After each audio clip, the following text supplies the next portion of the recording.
तो यहाँ पे हम सबसे पहले लगाएंगे फॉर्मूला इफ का, कि इफ अगर a less than equal to 0 है तो यहाँ पे a दिखे वरना ब्लैंक दिखे।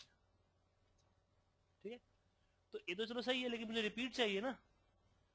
तो यहाँ पे हम जी a2 के जगह पे हम करेंगे repeat, IIT repeat wrapped inverter comma में इस कमांड को ले लो। ठीक है, एंड कॉमा इसको सिलेक्ट करो। लेकिन प्रॉब्लम है कि माइनस में दिक्कत होगा, क्योंकि माइनस तो माइनस होता है। जी मतलब कि यहाँ पे जहाँ पे माइनस होगा वहां पे आपको वैल्यू का एरर आएगा, क्योंकि रिपीट माइनस टाइम किस टाइम करेगा। तो किसी भी नंबर माइनस में लिखा है उसको प्लस में कहीं शो करना है तो क्या करोगे आप? तो उसको फिर माइनस से मल्टीप्लाई कर देंगे। हम्म, क्या कर देंगे? माइनस से माइनस से मल्टीप्लाई। माइनस से मल्टीप्लाई कैसे होते पहले बताओ। माइनस से मल्टीप्लाई करोगे तो माइनस ही आएगा। अगर मैं -2 को अगर -1 से मल्टीप्लाई करेंगे तो क्या आएगा, है ना। प्लस 2। जी अब बात यहाँ पे माइनस इंटू माइनस प्लस। हाँ ये तो सही है, लेकिन हम मल्टीप्लाई ही क्यों करें? एक और सिंपल रास्ता है ना, जी कि हम इक्वल की जगह माइनस सेलेक्ट करेंगे।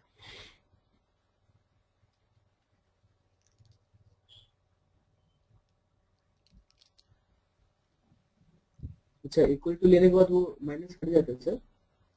आप जो है फॉर्मूला प्लस से, माइनस से, इक्वल से, तीनों से स्टार्ट कर सकते अच्छा। हो। ठीक है, जी तो डाल लो, आ जाएगा। बस माइनस स्टार्ट में क्या होता है कि प्लस माइनस होता है, माइनस माइनस होता है।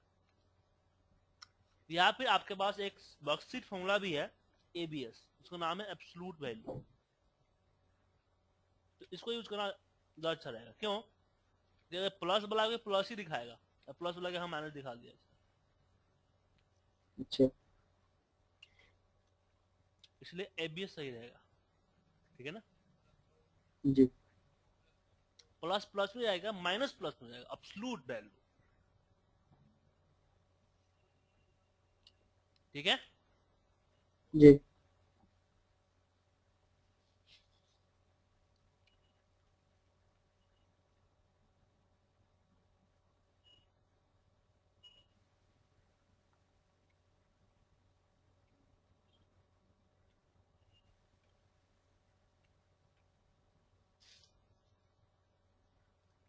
तो यहाँ पे हम इसको A2 को ABS में डाल देते हैं। हो गया।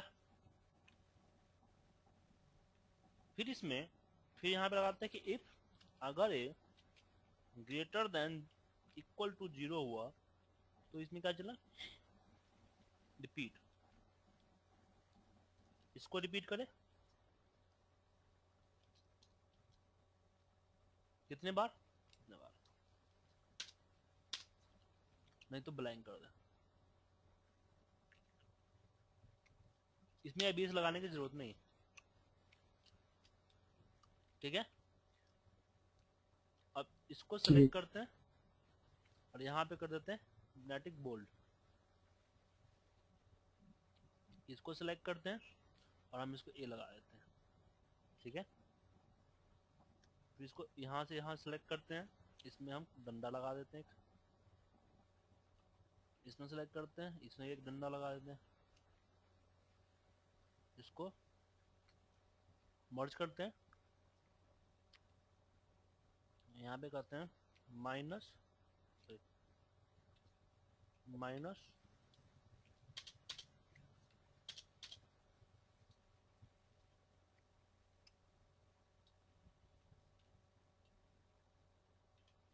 ठीक है, थोड़ा सा और करो तो यहाँ एक और एक यहाँ।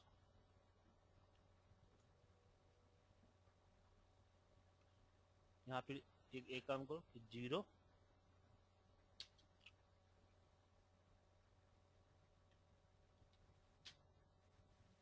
अच्छा, इसको ग्रीन कर देते हैं,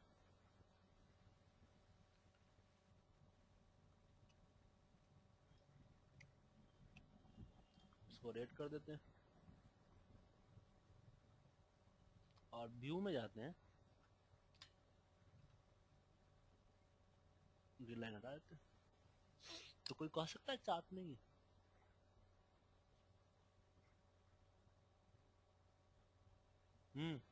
जी चार्ट ही है ये तो। आज समझ में? कुछ और करके दिखाऊं? जी जी सर।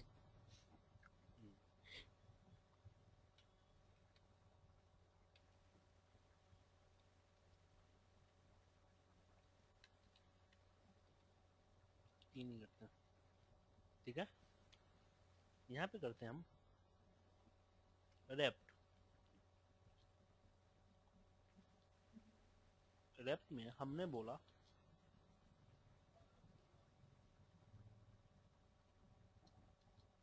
ए कॉमा नंबर टाइम ए दिया, रिपीट हो जाएगा। फिर इसको हमने एंड किया CHAR कैर 10। अब पूछना कि हमने ये क्यों लगाया, क्योंकि बताने के मूड में नहीं हूँ। आपके पास समझने का टाइम है, समझो, ठीक है। जी ठीक है सर।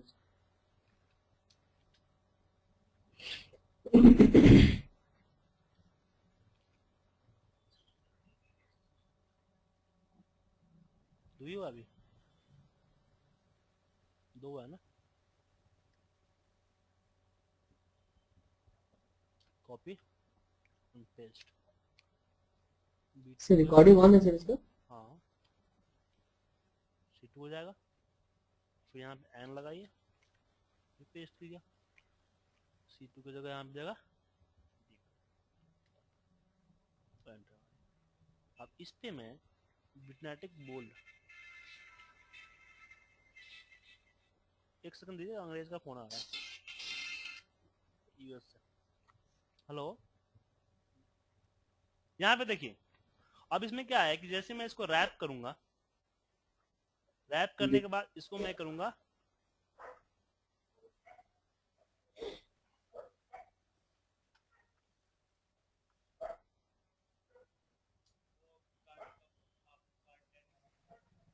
कैरेक्टर में इसलिए दिया कि जब मैं रैप करूं तो उसी जगह से टूटे, क्योंकि पहले मैंने बताया था ना आपको कि अगर मैं यहाँ पे सुजीत कुमार लिखता हूँ, सुजीत लिखता हूँ, अगर इसमें रैप करूं तो जरूरी नहीं है कि वो कहां से टूटेगा, वो कहीं से भी टूट सकता है। टूट गया ना, टी हट गया नीचे। इसलिए मैंने क्या किया कि रिपीट कैट 10 और रिपीट इस तरह से चलता गया। इससे क्या हुआ कि यहाँ पे देखो कि छोटी सी लाइनिंग दिख रही होगी, छोटी सी लाइनिंग यहाँ पे एक रेड कलर की आसपास की लाइनिंग होगी। जो मैं रैप, वो आपका कैट 10 का वैल्यू है। जब मैं इसको रैप करूंगा तो वहीं से टूटेगा, ठीक है। अभी तो इस तरह से आ रहा है, इस तरह से आ रहा है, क्योंकि रैप जो होता है टॉप टू बॉटम टूटता है। तो इसको मैंने 90 डिग्री के एंगल पे, 90 डिग्री के एंगल पे इसको मैंने रोटेट कर दिया। तो ये क्या हो गया, लेफ्ट टू राइट आ गया। इससे फायदा क्या हुआ कि अगर मैं यहाँ पे 5 करूं, सॉरी 6 करूं, तो देख रहे हो चार्ट की तरफ डील करेगा। हालांकि 2010, ऑटोमेट हो गया सर ये। हाँ हालांकि 2010 में इसके लिए ऑप्शन है,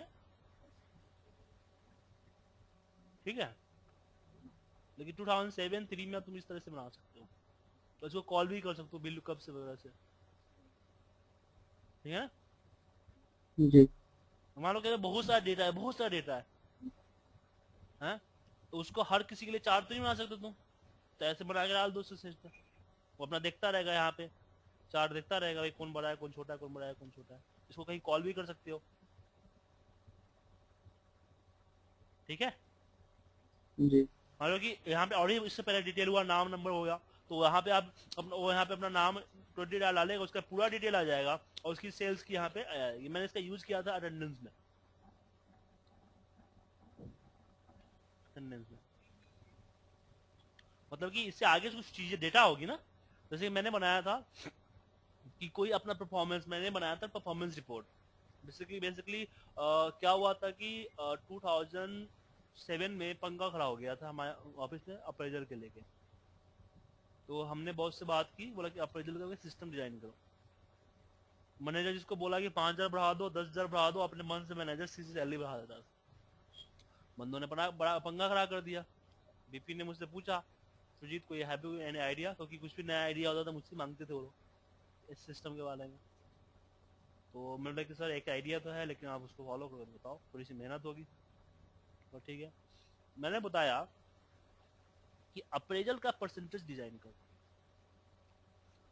हर दिन एक रिपोर्ट जाएगी, रिपोर्ट के अकॉर्डिंग होगा आपको 60% उसकी वर्किंग परफॉर्मेंस होगी।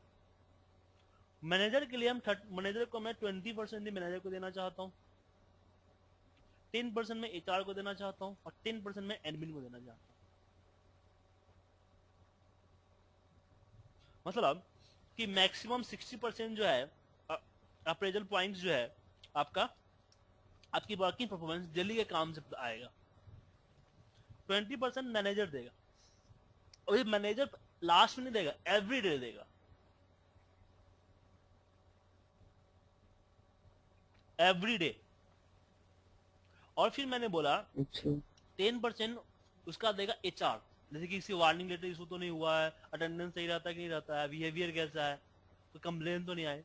और एडमिन देगा कि सेव करके आया नहीं आया, पर्सनालिटी अच्छी है कि नहीं, ऑफिस के सामान का नुकसान तो नहीं फैलाता है, जहां तहां थुकता तो नहीं। एडमिन का ही काम होता है ना, टाइम से आता है, टाइम से ज्यादा है कि नहीं जाता है, एडमिन नहीं देखता है। तो 10% देगा। और ये दोनों जो है, ये दोनों देंगे एंड ऑफ द ईयर, तो अप्रेजल से 1 महीना पहले। और ये जो होगा ये डेली बेसिस पे होगा। बोला ठीक है, बना दो। तो मैंने इसके लिए एक फॉर्म डिजाइन किया, डेटाबेस डिजाइन किया, और सब चीज डिजाइन किया। मतलब कि क्या हुआ कि हर बंदे को मैंने बताया तुम्हारे पास काम बताओ, उसने बोला मेरे पास 20 काम मैं करता हूँ। फिर मैंने उसे एचओडी से पूछा कि 20 कामों करने में कितना टाइम लगता है, उसने बोला कि 20 कामों करने में 6 घंटा लगता है, एवरेज जो है 6 या 7 घंटा है। फिर बोलता हूँ 7 घंटा मैंने डिजाइन किया है, रेडी हो? तो हाँ रेडी हो।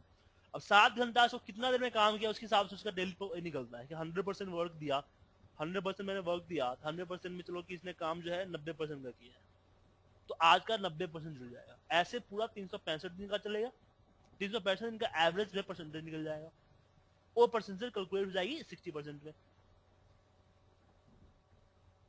उसके बाद क्या था कि हर दिन क्या होता है, जब परफॉर्मेंस रिपोर्ट भेजती, जब हमारे सिस्टम में जब ये करता था, मैंने एक्सेल भी बनाया था, सबमिट करता था, तो उसके बाद उसकी एक मैनेजर व्यू बनती थी। मैनेजर क्या करता था, एक फाइल होती थी, उस फाइल को ओपन करते हैं, क्या होता था, पूरा डेटा जनरेट करके, वीवीएक्स बनाया था मैंने, जनरेट करके लादा था इस पे, उसके व्यू पे, कि आज तुम्हारे टीम के किसी बंदों ने कितनी कितनी परसेंटेज की परफॉर्मेंस दी है, उसकी परफॉर्मेंस को देख के तुम क्या ग्रेड दे रहे हो, उसकी ग्रेड के हिसाब से था कि उसने ए ग्रेड दिया तो 90 से 90% जाएगा, 100% जाएगा, ए प्लस दिया तो 100, 90, ए दिया तो 90, ऐसे 5-6 ग्रेड थे, वो ग्रेड देता था, वो ग्रेड स्टोर हो जाता था।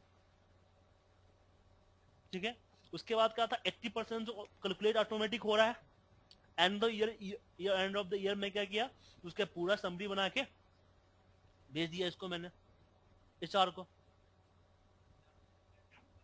एचआर ने में से दिया और एडमिन ने में से दिया अपना, उसका डेटा कैलकुलेट हो गया, उसका डेटा पूरा कैलकुलेट हो गया। उसके बाद क्या था कि जब वो अपना एम्प्लॉय को डालता था, जैसे कोई आपकी जब अप्रेजल होने के बाद इंक्वायरी होती थी, बोलते थे कि मेरा इतना कम अप्रेजल कैसे हुआ, तो बंदा अपना एम्प्लॉय को डालता था, एंटर मारता था। इंटर मारते ही उसका अटेंडेंस का क्या परसेंटेज है, इसका क्या परसेंटेज है, और लेकिन सबसे टॉप क्या था, बहुत सारे गाइडलाइन थे ना, तो उसके यहाँ पे सबसे जो समरी सीट होती थी, समरी सीट में इस तरह के चार्ट बन के आता था, क्योंकि बहुत सारे क्राइटेरिया था, मतलब कि तकरीबन 25-30 क्राइटेरिया था, तो 25-30 क्राइटेरिया को समझाना मुश्किल था। तो इस तरह से हमने फ्लो दिख दिया था, डैशबोर्ड में फ्लो दे दिया था। आपको डिटेल देखना चाहता था तो डिटेल भी दिखा देते थे, देख तुम्हारा जो वर्किंग परफॉर्मेंस थी 60% के हिसाब से इतना हुआ था, मैनेजर तुम्हारा A grade, average A grade आया है मैनेजर का, तो मैनेजर का तुम्हारा से 15% आया है। एचआर में तुमने छुट्टियां बहुत की थी, ऐसा किया था, एचआर वाले में तुम्हारा 10% में से 2% का 8% दिया है। एडमिन ने तुम्हें 5% दिया है, क्योंकि एडमिन ने कभी तुमको नॉन स्मोकिंग में कई बार तुमको स्मोक करते हुए देखा है, या फिर लेट आते हुए देखा है, रीजन देते थे ना, इसलिए मैंने इसका काटा हूँ। ये हुआ तुम्हारा, तो बंदे के पास कोई कंप्लेन ही नहीं बचता था। हर एक बंदे को हमने जैसे हम क्या होता था पहले अप्रेजल लेटर जाता था, क्या था कि आपकी कितनी सैलरी बढ़ाई गई इस बारे में दिया जाता था। तो मैंने अप्रेजल लेटर के साथ एक और लेटर लगवाया कि तुम्हारी सैलरी कितनी बनी है और इसका रीजन क्या है कि तुम्हारी सैलरी इतनी इंक्रीमेंट हुई है, तुमको ये पोस्ट पे ट्रांसफर, क्या रीजन क्या है।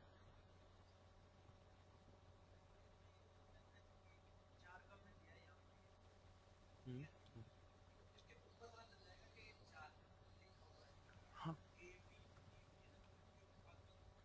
4 ना, तो यहाँ पे कॉन्क्रेट कर दो इसको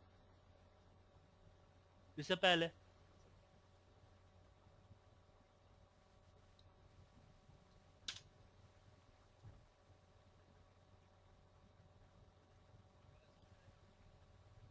स्पेस देना चाहते हो तो स्पेस भी दे दो।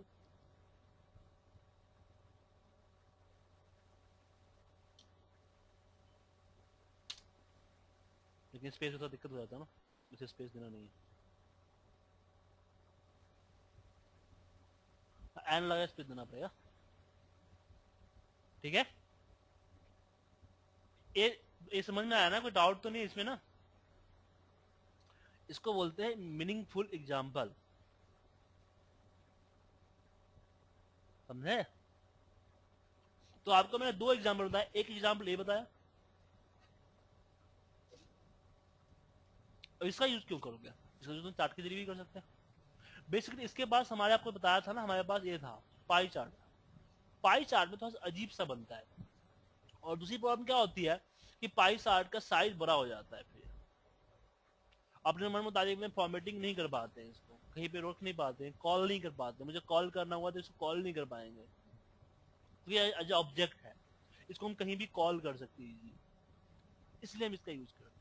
पर्पस ये होता है ना कि अगर हम चार्ट बनाते हैं तो चार्ट को हम कहीं कॉल नहीं कर सकते, लेकिन इसको बनाने के बाद हम इसको कॉल कर सकते हैं।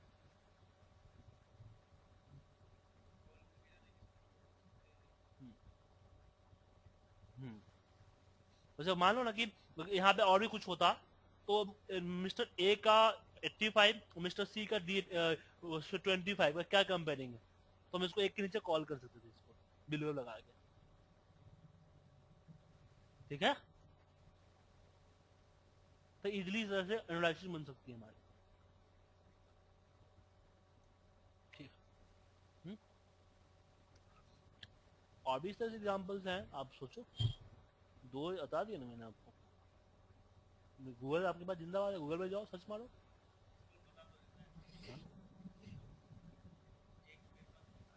आप जब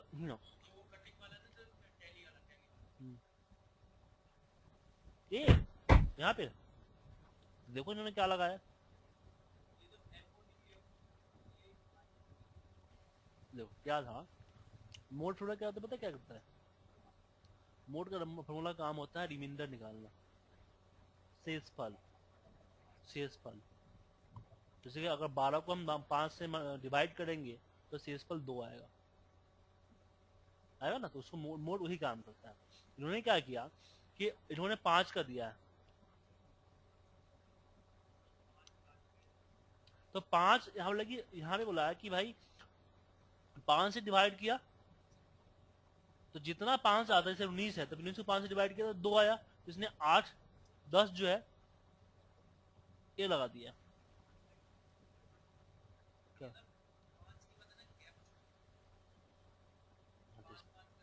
स्पेस कर दो, क्या दिक्कत है, आ गया ना स्पेस, स्पेस कर दिया हमने। ठीक है, तो तुम्हारा 5 आ गया, तो यहाँ पे क्या था कि ये था, इसने 5 ही दिया तो इसको 2 बार रिपीट कर दिया इसने, क्योंकि इसका मॉड्यूलर 2 है। लेकिन जो पॉइंट होता है क्या होगा, इंट के इसलिए क्यों लगाया, डेसिमल्स ना है, 5 से अगर डिवाइड करेगा डेसिमल आएगा ना,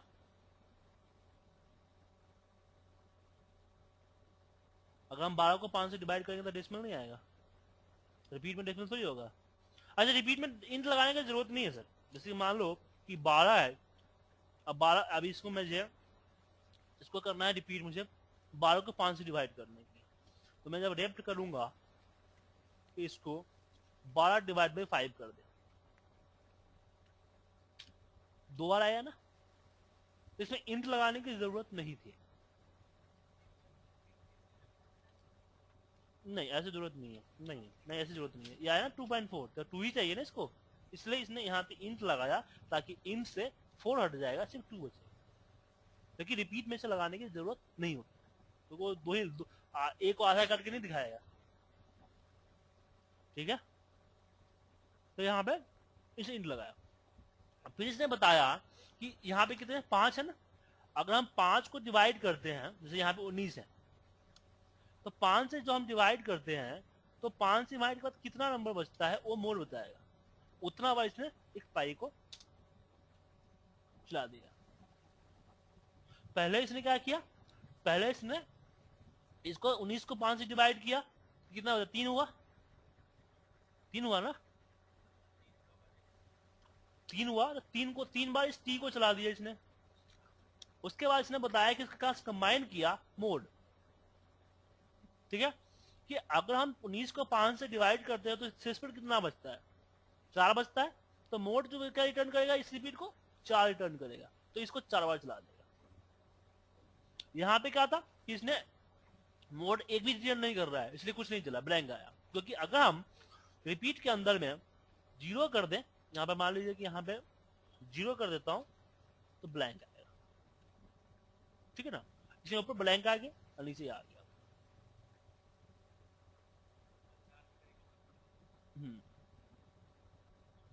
अगर 4 करोगे 4 आएगा, क्योंकि हाँ, क्योंकि ये ब्लैंक हो गया ना, ये ब्लैंक हो गया, ये तो चलेगा। मोड ऊपर नीचे दोनों दिखाता है ना, ठीक है, आया समझ में। और पंकज जी यहाँ पे इंट लगाने की जरूरत नहीं थी, जी सर। ठीक है ना। जी कभी फॉर्मूला तभी यूज करो जब उसकी रिक्वायरमेंट हो, तो पहले आप उस बिना यूज करे चला के देखो, देन अगर लगता है कि नहीं ऐसी प्रॉब्लम हो रही है, देन यूज करो। जी इससे क्या होता है कि आपका फाइल, अगर इस तरह से आप अनवांटेड फॉर्मूला यूज करोगे, तो छोटा सा फाइल है, तो कोई दिक्कत नहीं। इन फ्यूचर में आपकी बड़ी फाइल है भी, उसमें दिक्कत हो जाएगा, ठीक है। जी मेरे पास ऐसी फाइल है कि फाइल में एक वर्ड नहीं लिखा हुआ है, फिर फाइल की साइज 200 MB है, तो फॉर्मूला लिखा हुआ है। फॉर्मूला एक सिंपल सा फॉर्मेट है, एक सिंपल सा फॉर्मेट है, बटन, इसमें एक बटन दिया गया, उसकी साइज जो है 450 MB है, बीवीआर बाकी मेंशन दिए गए इसमें। तेमा समझिए कि इसने रिटर्न से ए किया है कि भाई सिंपल 4 लाइनें तो लिखी थी, फाइल हैवी कैसे हो गई। 4 लाइन लाने के लिए कितना लंबा फॉर्मूला लिखा गया वो तो देखो, वो भी तो कहीं स्टोर हो रहा है,